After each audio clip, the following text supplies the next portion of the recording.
Hi, I'm Joel Mendelson. Welcome to TBT Sports Year-in-Review.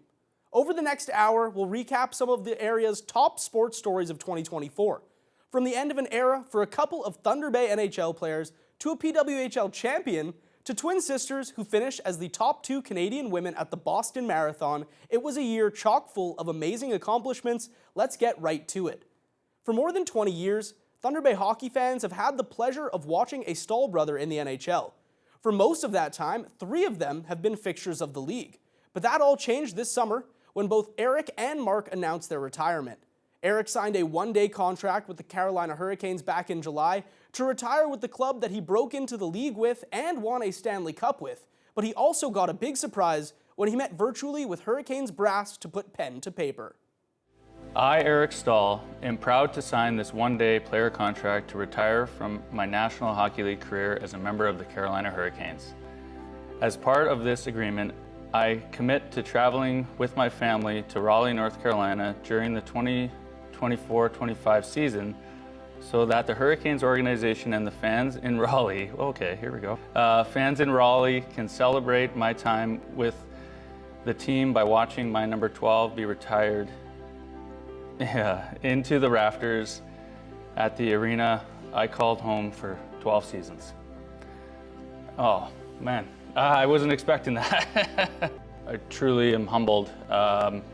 You guys mean so much to me, and everybody there means so much to me. It's such an incredible feeling to be back with you guys. This is where I feel I belong, and I'm just super grateful to have this chance. I mean, I had a dream of a kid just playing in the NHL. That was all I wanted to do. And now to say that my jersey's going to be hanging, it's pretty neat. That's kind of hard to put into words, so that's pretty special, so thanks. Well deserved, you know it.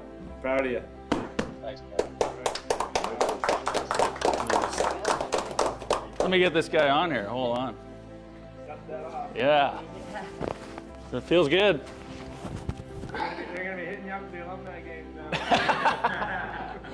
Yeah, incredible amount of emotion just to find out that they're going to raise my number to the rafters in Carolina. It's such a humbling thing to hear and read. I mean, it's such a special place to have started my career. There's so many firsts, so it's so dear to my heart, and I'm so grateful for all the people there, and I'm excited to be able to share this retirement and this opportunity to have my number retired there with everybody.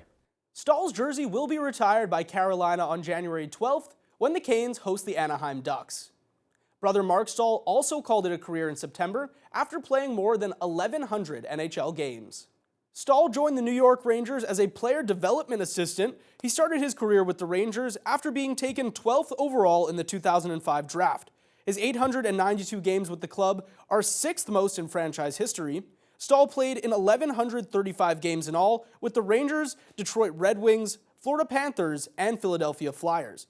He finished his playing career with 53 goals and 181 assists and was a force in the defensive zone. Thunder Bay's Michaela Cava made history this year as part of the inaugural Walter Cup champion Minnesota team in the Professional Women's Hockey League. The former Thunder Bay Queen was instrumental in the playoffs, finishing tied for the league lead in points.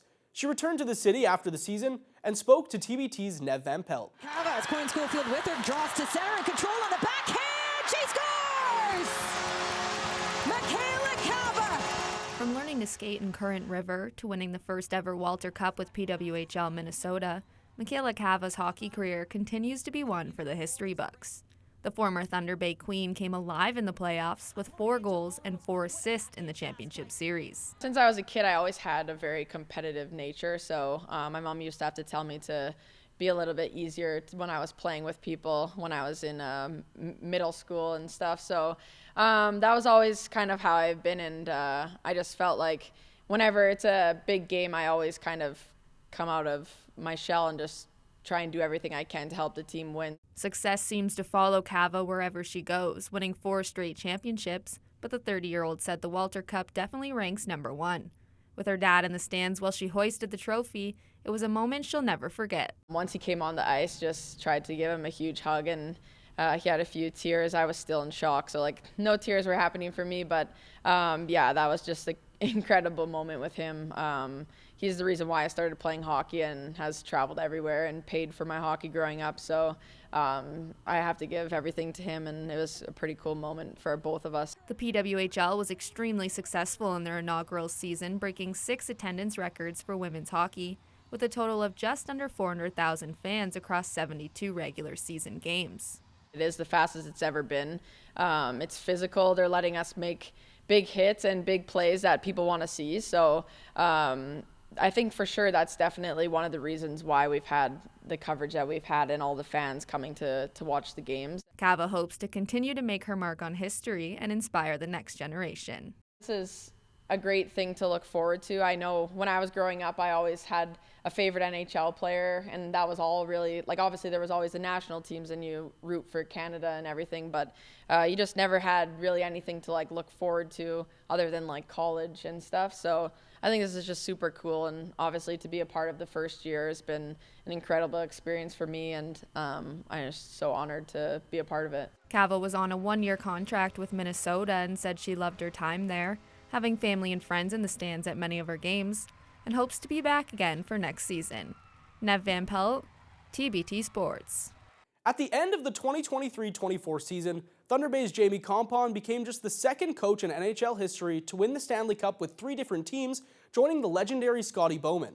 For the first time, the Florida Panthers assistant decided to bring the iconic mug to the city for his day with the trophy in September.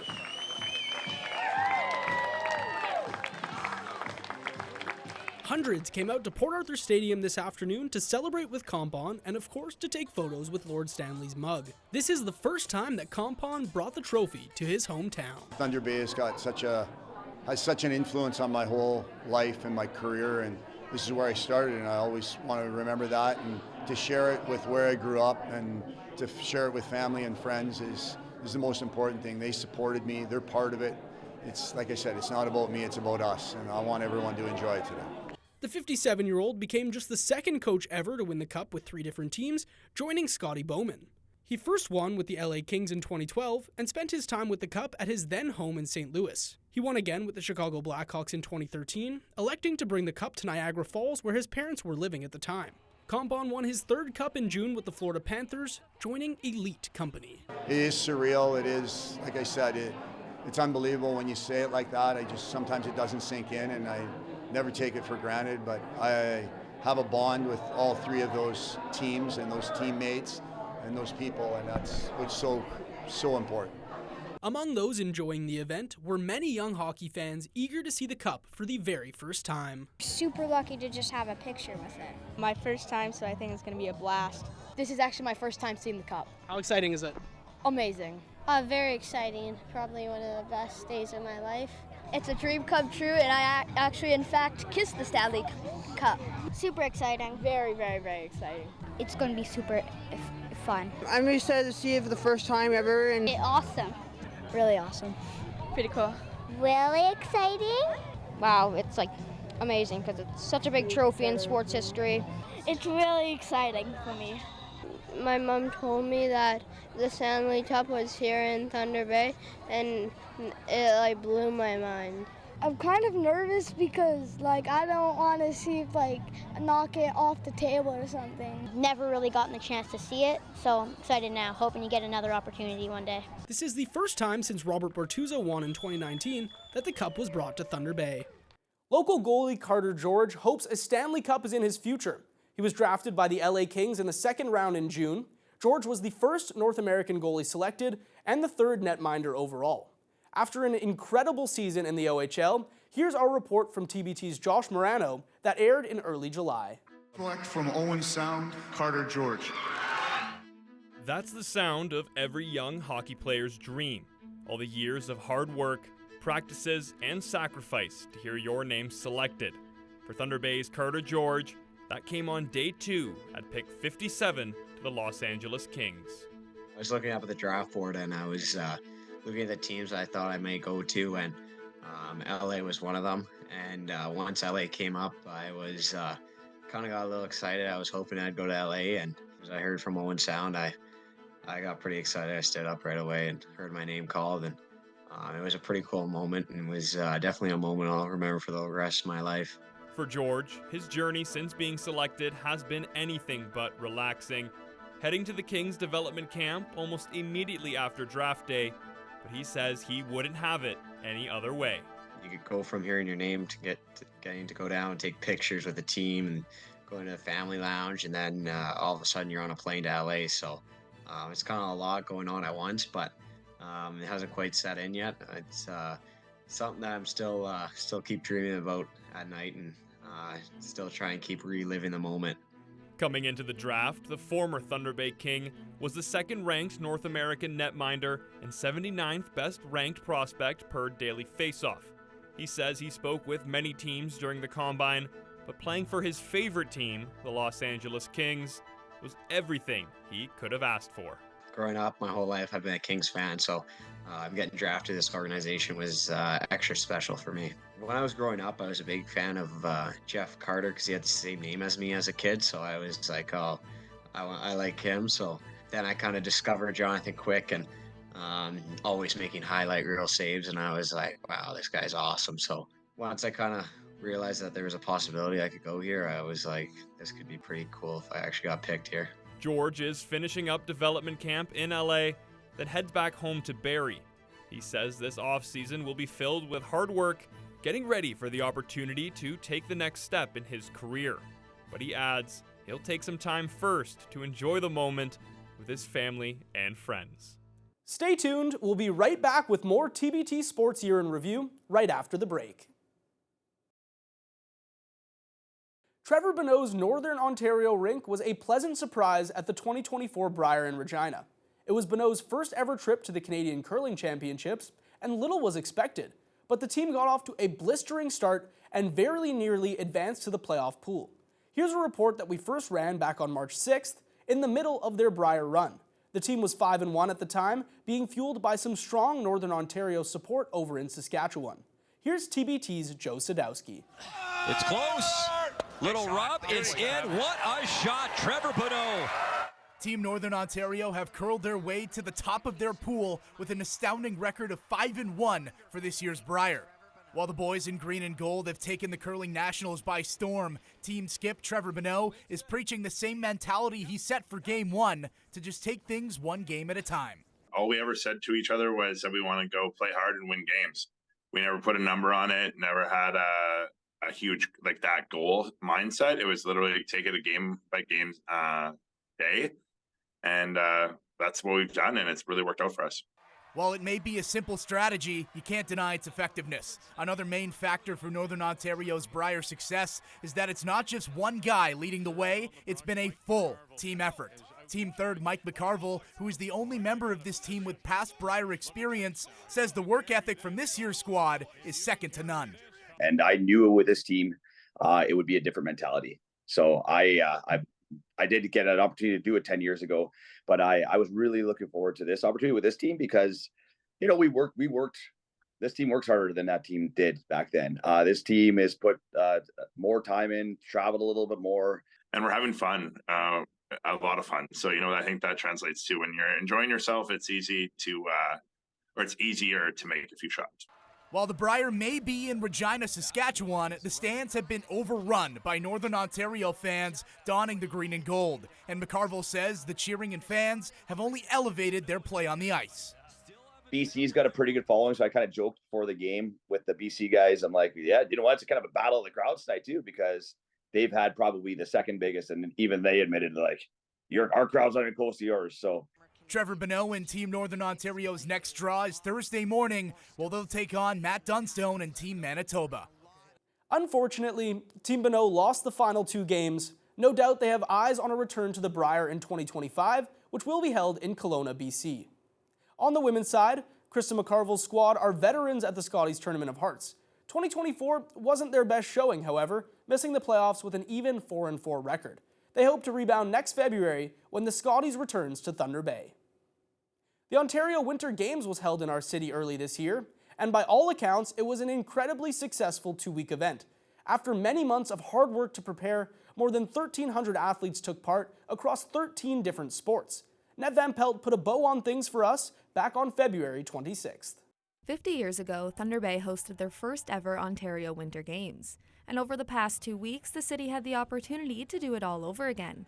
The organizing committee, along with many volunteers and sponsors, worked tirelessly to ensure the games would be a success, and event chair Barry Stribe couldn't be happier with the results. These games have went incredibly well, and we're so happy that our athletes, coaches, officials, and all our guests have made comments to us to say thank you so much for all the support you've given us. So that makes us feel good because I guess we did the right thing. Stribe didn't have an exact number of all the individuals who came out to watch the sports, but figured it would definitely be in the thousands. Over the span of the first weekend, the games featured badminton, cross-country skiing, diving, futsal, ringette, and wrestling. And then this past weekend, we saw hockey, curling, 5-pin bowling, archery, biathlon, fencing, and artistic swimming. The organizing committee was very pleased with all of the community support for these athletes. You know, we had 13 sports, but we saw the community just rally behind those 13 sports. And, you know, I think we'd be look forward to hosting more events in the future. And, you know, we solved a lot of those lack of snow issues with community involvement. We saw lots of groups getting out to help us add snow to the trails where we were missing it. And so in a lot of cases where the weather didn't help us out, the community did. And we managed to pull off all of the events that we were looking forward to. Many local athletes in both the individual and team sports earned medals over the weekend, and Stribe said it was very gratifying to be there to witness them earning those achievements. Very proud of them, and I can only say that it's an emotional experience to be able to see that, witness it, and see the joy on their faces when they do take a medal home. Stribe wasn't only proud of the athletes, but also the community, as up to 1,000 volunteers came out to help with the games. He said that right there is a testament of the Thunder Bay community and what they can do. Ned Van Pelt, TBT News.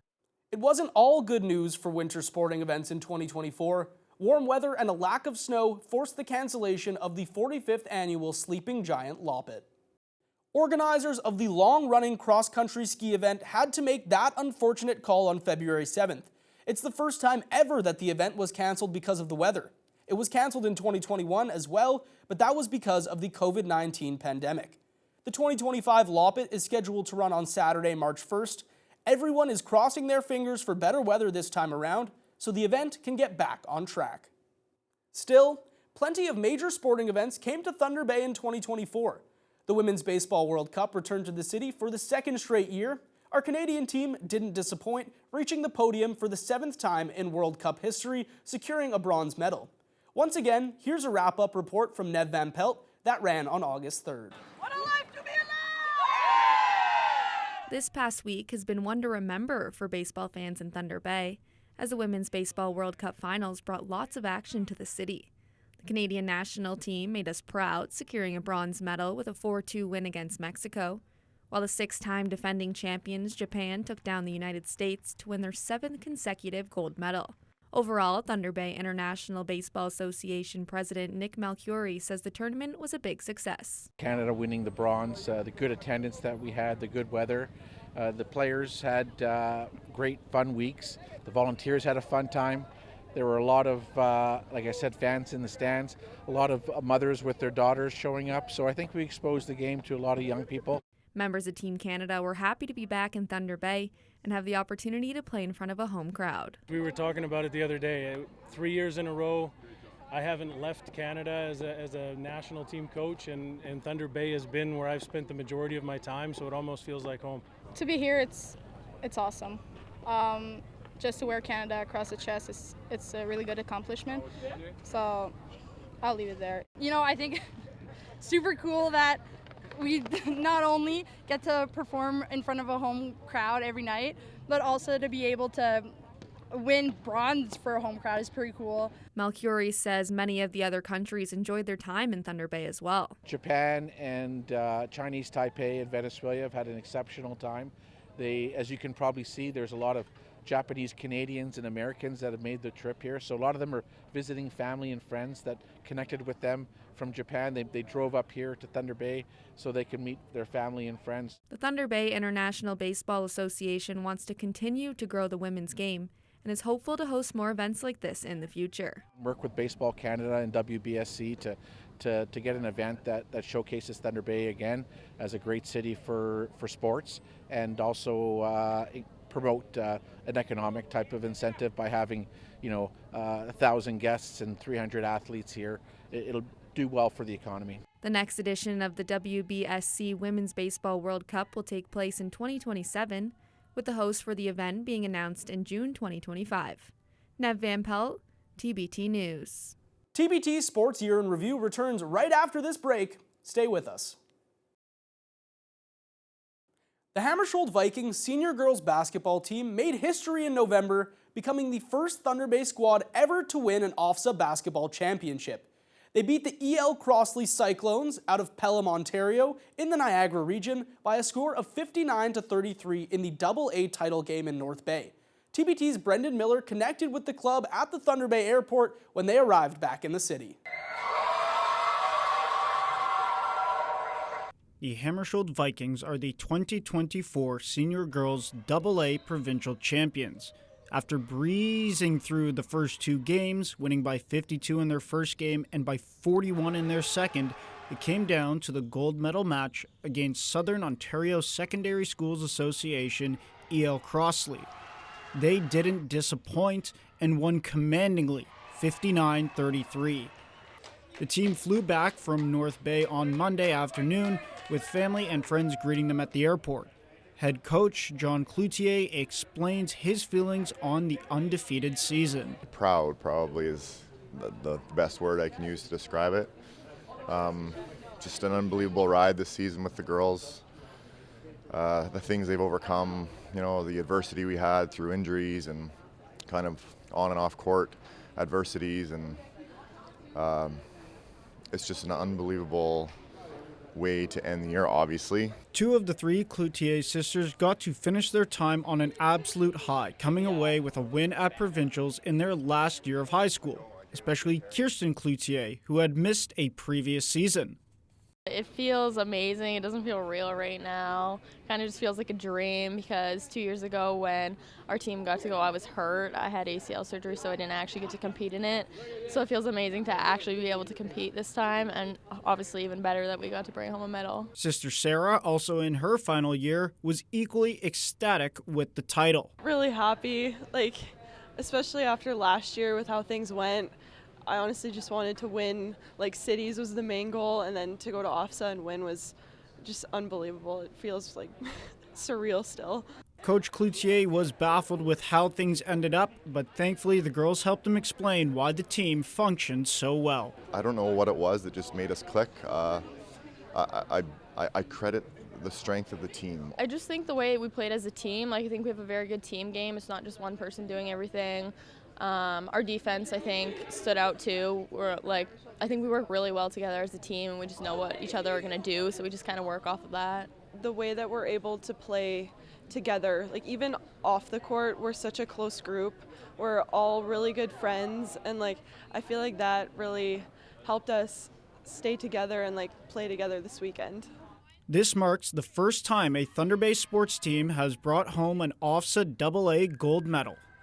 Brendan Miller, TBT Sports. The Westgate senior football team advanced to provincials as well. They fell to a Kingston team in the Northern Bowl in Windsor. Still, it was a great year for the Tigers. They completed a perfect season here in town to win their first city championship since 2019. Once again, here's Brendan Miller with the highlights from November's title game. Senior football championship to decide who heads to Windsor for OFSA. The Westgate Tigers were the St. Patrick Fighting Saints. On the first kickoff, running back Cole McVitie finds a wide open lane and streaks all the way to the opposing 25-yard line.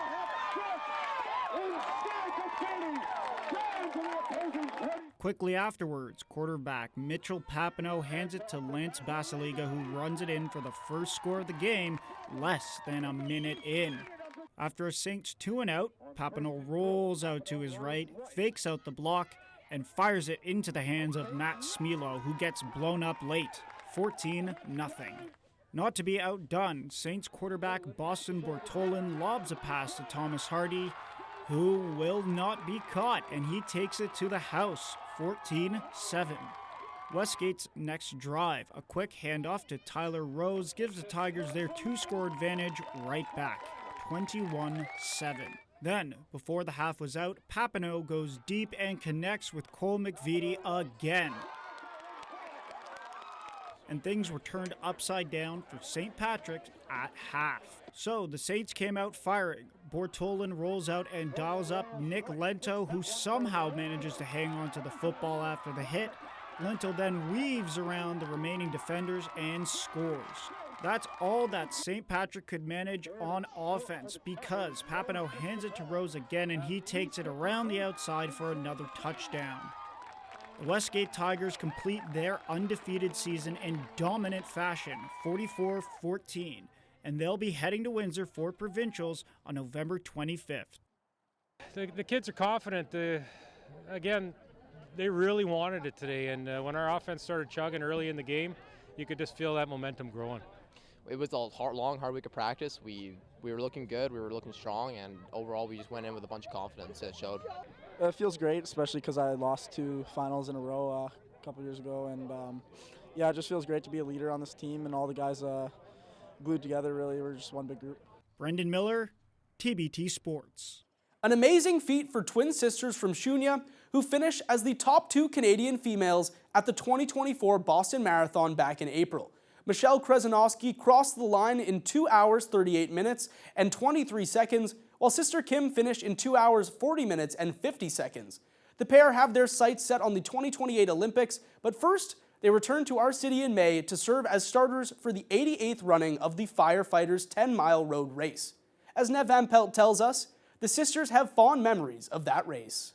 Growing up in Thunder Bay, the 10-mile road race holds a special spot in the Krasnowski twins' hearts. Their dad, Bill, was a perennial contender in the men's division, and Kim and Michelle were the top 2 female finishers back in 2018.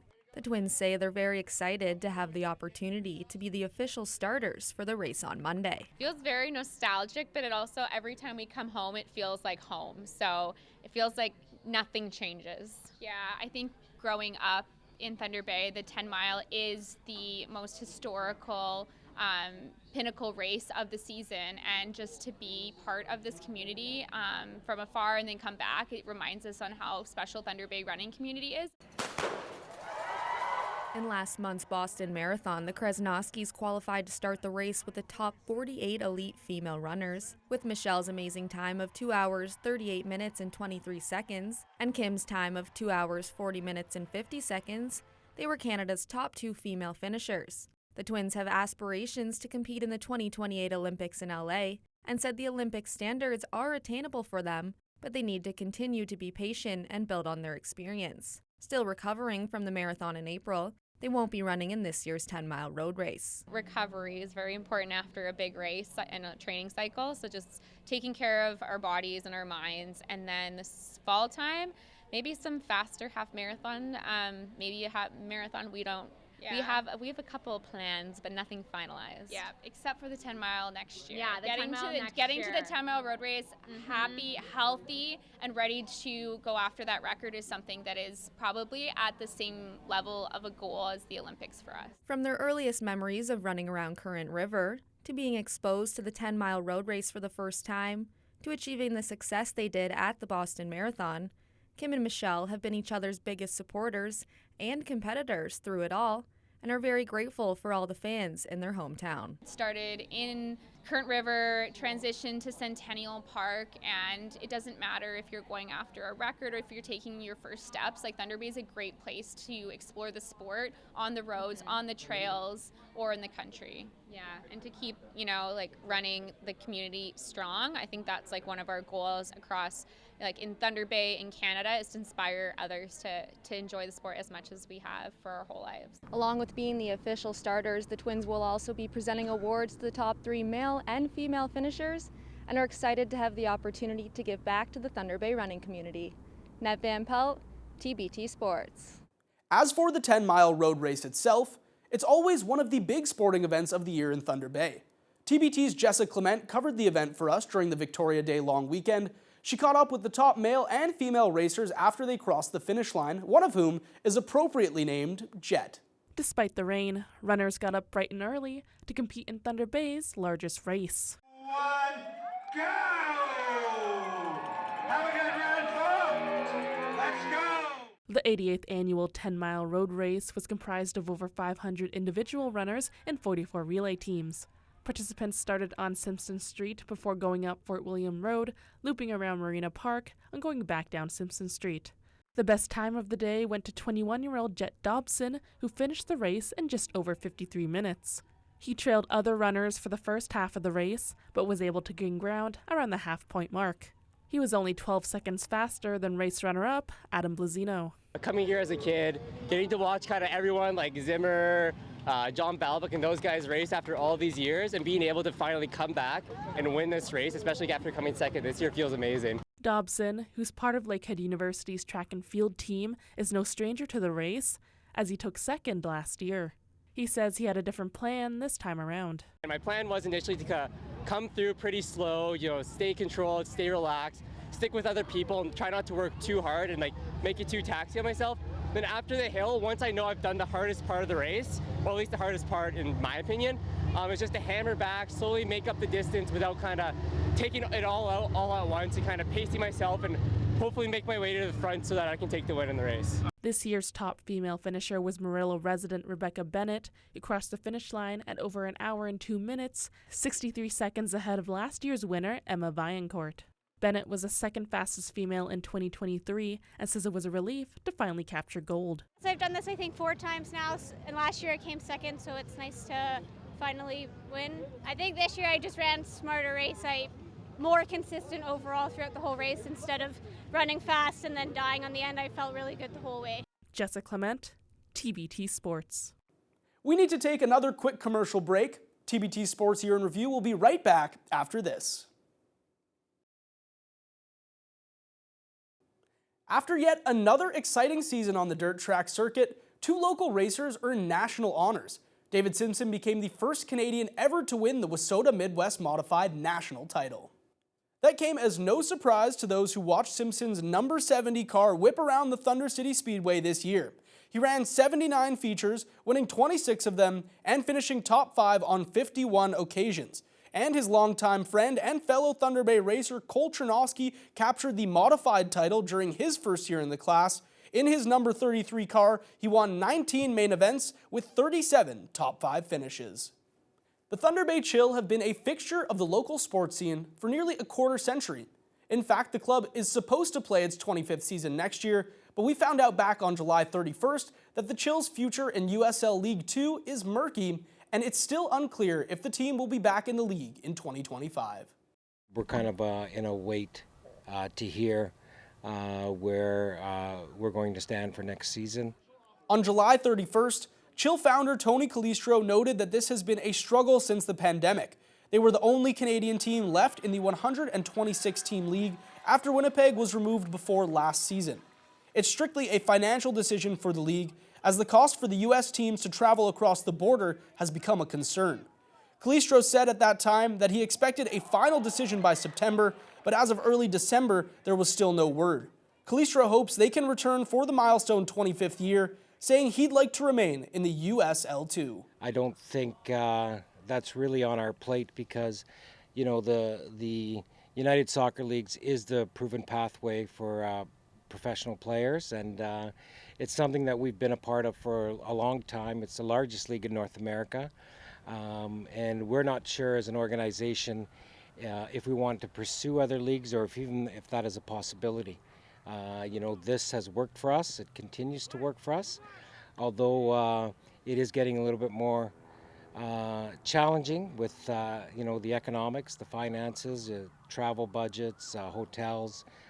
Costs have significantly increased since the pandemic. So we're trying to find different ways to make sure that we can still be around.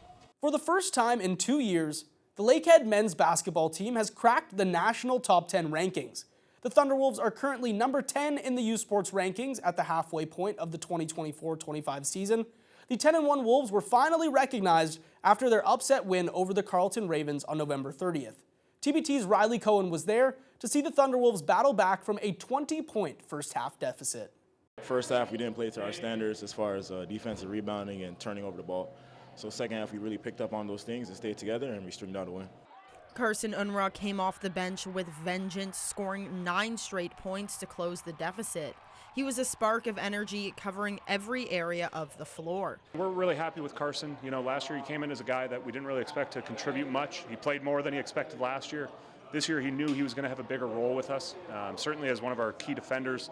But the energy he brings is infectious. I think that's the thing that the guys really rally around, is there's a lot of positive energy with him. It's so awesome knowing that what I can do will help control what the team does, and knowing that if I bring a lot of energy, everybody else is going to feed off of that, and they're not going to leave me hanging alone doing that energy. They're all going to feed off of me, and then it's all going to lead to better factors for us to win the game. The fourth quarter was back and forth, with the lead changing 6 times, but ultimately, the Thunderwolves came out victorious. Nathan Bilomu played a huge role, coming up clutch, hitting shots late in the game. They fed off the crowd as it was a sold-out house. The Ravens even had to move their bench at timeouts due to the fans. Shout out Lakehead and our community. We appreciate you guys coming out every weekend. It was loud, like I couldn't really hear anything. The energy was amazing. It was amazing. That's the loudest I've ever heard a gym in my life, and I can't believe that we get that almost every night. And it was awesome to hear them being that loud and just that raucous for everybody. The final score was 76-67. The Thunderwolves remain undefeated at home and get their first win against the Ravens since 2011. 2023-24 was a playoff season for the Lakehead Thunderwolves men's hockey team. Unfortunately, it ended in disappointment when they were swept out of the playoffs in the first round by the Lancers. But there were plenty of highlights along the way. Josh Morano recaps their playoff-clinching win against the Lancers back on in early February. Let's not get too ahead of ourselves here, as the Thunderwolves, much like in Game 1 of the series, trail the Windsor Lancers late in the opening frame.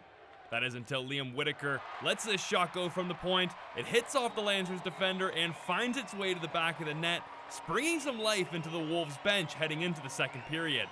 Then in period 2, this one is a beauty as the Wolves break in the zone. Troy Williams finds Keegan Gary. He holds on to it and just tucks it in on the wrap. Boy, we love a wraparound goal, and that is as clean as they come.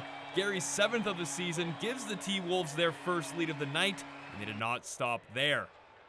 Final few minutes of the frame. Nick DeGrazia's initial shot in tight is stopped, and then the team goes to work.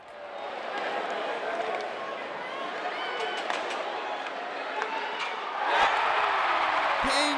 Unreal display of passing from the boys in red, and they are humming. DeGrazia deposits after missing the first attempt with a beauty of a shot, barring in to go up 3-1. 4-2 Wolves in the third on the power play, and it's DeGrazia again, parked at the side of the net, gets the perfect feed from Gary, and he makes no mistake from there on his 2nd of the night and 12th of the season. 5-2 Wolves, and the special teams were very special in this one. Wolves shorthanded now, and DeGrazia wins the race to the puck. He's going to circle the net and finds Griffin Fox, who double ping in this one, bar down from the top of the slot as the Thunderwolves go on to win this one by a score of 6-3. Everyone's starting to step up at the right time, and obviously Ryder's been a brick wall back there since Cheats has got hurt, and the whole year too, but he's been huge for us, super consistent, and we're starting to get bounces, it feels like too, which is nice. Maybe we weren't getting earlier in the year. Yeah, I think it just means we're heading in the right direction here. We're kind of heating up going into playoffs, and that's kind of where you want to be, and we're just trying to get some home ice advantage and hopefully make something happen in the playoffs. Obviously it was a big night for our team to find a way to get it done, and game 27 we got to continue to get better, and especially with the next couple weeks ahead. We'll be back to wrap up the TBT Sports Year-in-Review right after the break. The Sioux Lookout Bombers made it all the way to the Centennial Cup tournament in just their 2nd season. The Bombers swept the top-ranked Cam River Fighting Walleye to take the SIJHL Championship back in April. Jonathan Wilson was at the Sioux Lookout Memorial Arena for the deciding game.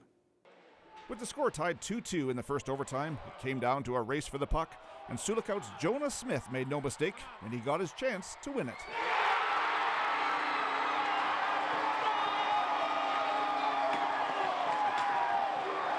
obviously just so surreal. The crowd, the people, the town of Sioux Lookout, just amazing to get that done. And the team hopped the bench. Everybody loved it. The crowd, I couldn't hear anything. It was just so amazing. Very, very happy moment. That goal capped off a back-and-forth battle in Game 4 as the Cam River Fighting Walleye were looking to avoid the sweep. The Bombers opened the scoring in the second period on a goal by Alex Lucas. The Walleye answered back in the third period as Mateo Salvatore tied up the game on a nifty backhand, and then rookie Carter Podubny chipped one in a few minutes later to put Cam River in the lead. But the Bombers answered back on the power play with less than 7 minutes to go on a goal by Blake Burke. Bombers goalie Jack Osmond held the fort after that, making numerous saves in overtime and stopping 46 of 48 shots in the game. He was named MVP of the SIJHL playoffs. Going into the third period there, we said win a period, win a game. Didn't happen, but going into overtime, every Tuesday all year was battle day, and that's what we said. It's just another Tuesday, so might be a Sunday, but we got it done. Oh man, just solid effort from the guys. I mean, just commitment, right? Commitment to the little things and just what we talked about all year long, and you know, kind of got rewarded for just sticking with it and staying committed. So that was awesome. The Bombers were presented with the newly redesigned Bill Salonen Cup, and the trophy managed to survive the epic celebration as defenseman Dave Van Bull took a tumble as he showed it off to the 800 fans who crammed into the Sioux Lookout Arena. For the Walleye, it was an especially tough loss, being swept in 4 games after entering the finals on a 23-game winning streak. Captain Jeremy Dunmore, who's been injured for the past 2 months, spoke on behalf of the team. I mean, it's heartbreaking for us. We put in so much work over the year and early mornings, late nights, but I mean, good job Sioux Lookout. They're a hell of a team, so I mean, it sucks, but we learn from it and move forward. The Bombers won the league title in only their second year in the SIJHL, and they now move on to the Centennial Cup Junior A Championship, which gets underway May 9th in Oakville, Ontario. Jonathan Wilson, TBT Sports. To baseball now. The Thunder Bay Border Cats' 2024 season may not have ended the way they wanted, but they finished with a winning record for the first time since 2008 when they last won the league title. Ned Van Pelt was at Port Arthur Stadium for the last game back in August. It was a season full of ups and downs for the Thunder Bay Border Cats, finishing the year 3rd overall in the Great Plains East Division with a 35-34 record. The Cats closed out the season back home at Port Arthur Stadium with over 1,100 fans in attendance. They battled hard but dropped their final game 15-8 against the Waterloo Bucks.